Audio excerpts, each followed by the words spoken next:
Folks, welcome back to the channel. And Learning to Fly is a great song for beginners to get started. Why? Because there's only 4 chords, very simple strumming pattern, and most people know this song, so they're very happy to sing along while you play. The problem though is it contains 2 chords that are really tough for beginners to get going with. Right, the F chord. It's not called the F chord for a reason. Okay, you got that, you got the C chord. And the C chord alone has taken some of my students, just with the development of their hands, to get the C chord so they can actually play it in a song. And if you've been looking at songs, you'll find out the C chord comes up quite a bit. F chord comes up reasonably a bit as well. So it does come up, but the problem is it's going to take you a little bit of time, could be up to months, for it to get going. All right, so what I suggest, without you having to go through all the finger gymnastics to get their hands flexible and accuracy going, and to get you into playing the song relatively today, we're going to do one simple thing.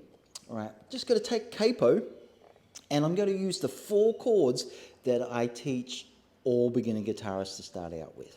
All right, and you can see that in this video here. All right, so with my capo on fret 5, I'm just going to put it on fret 5 there. I'm going to play a C shape of those 4 chords. All right, and that's going to sound my F chord. With me so far? All right, then from there, I'm going to go to the G shape, and that's going to give me my C chord.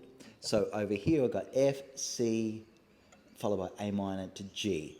All right, but here, I've got F, C, then I'm going to go to my E minor shape, which will give me the A minor, and then into the D shape, which will give me my G chord. All right, is there a difference between these chords?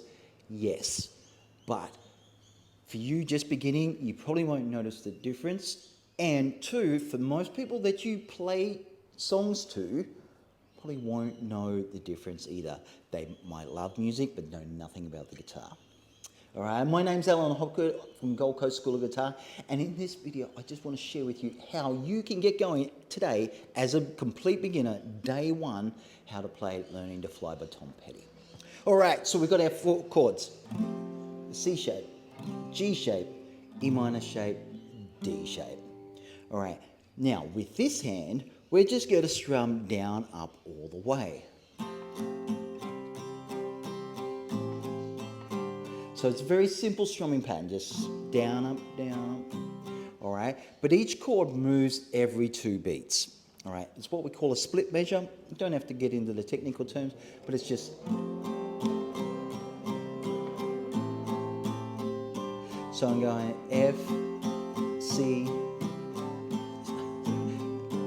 okay, down, up, down, up, down, up, down, up, down, up, down, up, down, up, down, up. All right? And the good thing is, that lasts throughout the whole song, except for that part, okay? But you don't have to put that in as a beginner.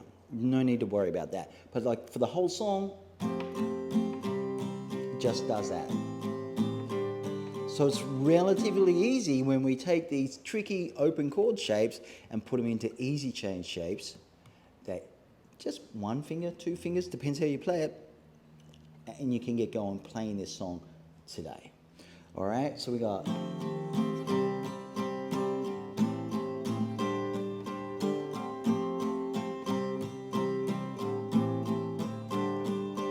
started out down a dirty road. So you get the idea. And then it goes in the chorus. Learning to fly.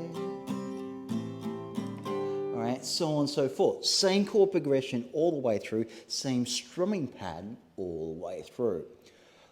All right, so once you've got those down, those 4 simple chords that I call easy change chords, you're going to do something slightly different with that. You're not going to change the strumming pattern, it's just when you change these chords. All right, to get it really closer to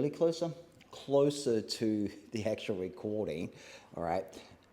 And the reason I'm just laying it out like this on one single acoustic guitar is because the majority of the time, that's where you're going to be playing the song. Just you, guitar, hopefully people around you singing along. All right, so to get this chord change for the C and the D chords, what we're going to do is on the chord shapes before, on the F, which is the C shape, sorry. All right, we're going to, so we got down, up. That's our strum pattern. But on the last one of that 4, down, up, we got to move to the next chord. All right, so down, up, down, up, down, up, down, up, down, up, down, up, down, up, down, up. Okay, so down, up, down, up, down, up, down, up, down, up, down, up, down, up, down, up. So here we got the C shape and the D shape. They're doing a little bit of a push to move the music along. Okay, and you can just start out doing it slow. Don't try and rush this. All right, so down, up, down, up, down, up, down, down, up, down, up, down, up, down, up. Okay, really emphasize that last up out of that first lot of 4. Down, up, down, up, down, up, down, down, up, down, up, down, up, down, up. All right, and you just take it slow. And build it up gradually.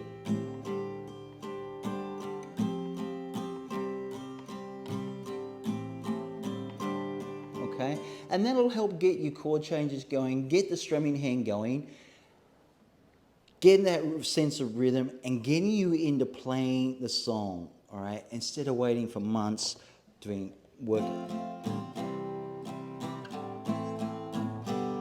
All right, and as I mentioned, nobody is going to know. And if they're a more advanced musician, they shouldn't be saying anything to you anyway, if they're worth their salt. All right, so this gets you in, playing the song. Have fun with that. It's a great little song to play. All right, just one caveat. I don't want you to stop working on your open chord changes because they do sound fuller, do sound better, especially to the recorded music. But there is no reason why we have to stop and wait for this to develop, all right? Get that chord playing correctly. All right, with all those changes coming down exactly the same way. And if you want to see how to develop open chord changes, I have got another video on that as well. But like for now, day 1 beginner, or just you're having trouble with that F chord, just put the capo on 5, play these easy change shapes. All right. And there you have it, folks.